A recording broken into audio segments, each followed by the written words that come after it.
Assalamualaikum warahmatullahi wabarakatuh.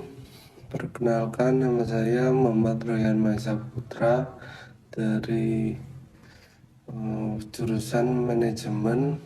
Di sini saya akan membahas sedikit pembahasan tentang ekonomi makro, yaitu tentang multiplier effect.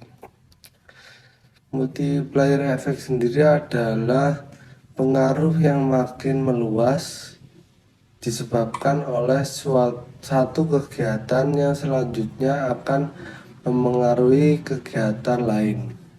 Dapat diartikan bahasanya efek yang muncul saat adanya intervensi yang dilakukan.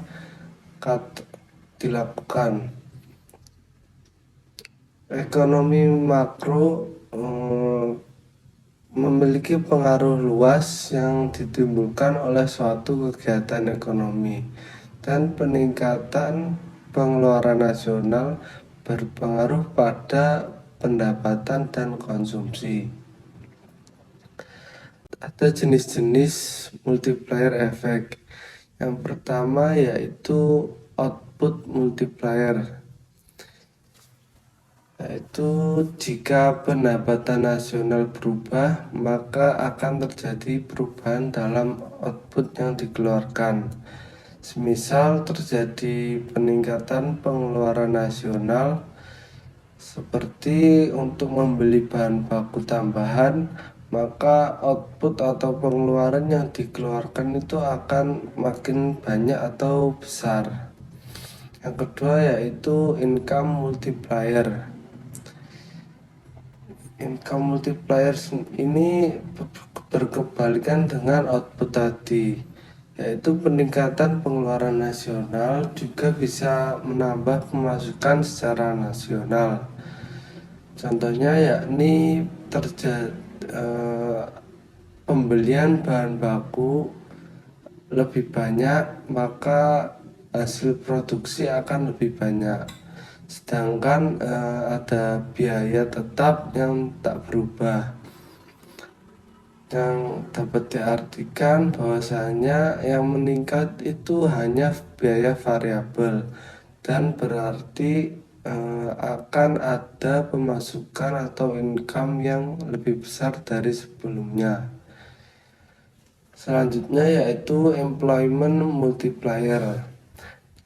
Di sini dengan meningkatnya pengeluaran nasional, maka semakin banyak lapangan kerja yang terbuka untuk memastikan adanya peningkatan produksi.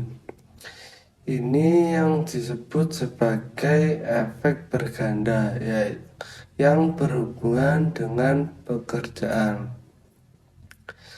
Selanjutnya yakni government revenue multiplier. Dengan adanya pengeluaran nasional, salah satu poin besar yang ingin dicapai yakni meningkatnya pendapatan pemerintah secara nasional. Meningkatnya pendapatan ini biasanya tak hanya berlangsung untuk satu sektor saja, meski hanya satu sektor yang diintervensi oleh pemerintah. Dan yang terakhir terkait gross value add multiplier. Secara sederhana, ini adalah sebuah balas jasa dari faktor produksi yang dilakukan dengan contoh semakin banyak produksi, semakin banyak pula konsumsi. Dan artinya bahasanya yaitu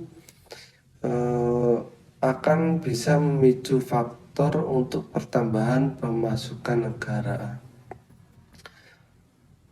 Pembahasan berikutnya ya ini terkait tujuan multiplier effect itu sendiri.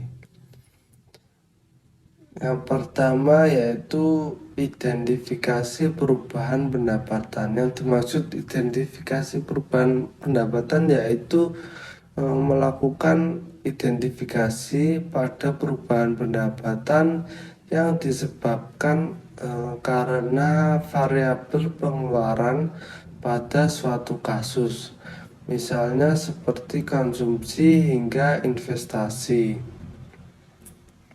Yang kedua yaitu pedoman pengambilan keputusan. Manfaat ini yaitu memiliki sebuah acuan atau pedoman ketika mengambil keputusan ekonomi. Dengan begitu, kebijakan yang diambil dapat memberikan manfaat yang baik untuk masyarakat. Yang ketiga yakni kesenjangan perekonomian. Dengan mengetahui angka dan rumus pengganda, maka bisa diketahui apakah suatu negara terdapat kesenjangan pada sistem perekonomiannya. Kesenjangan bisa terjadi karena berbagai hal, dari inflasi hingga deflasi maupun resesi. Mungkin itu saja penjelasan dari saya. Kurang lebihnya mohon maaf. Wassalamualaikum warahmatullahi wabarakatuh.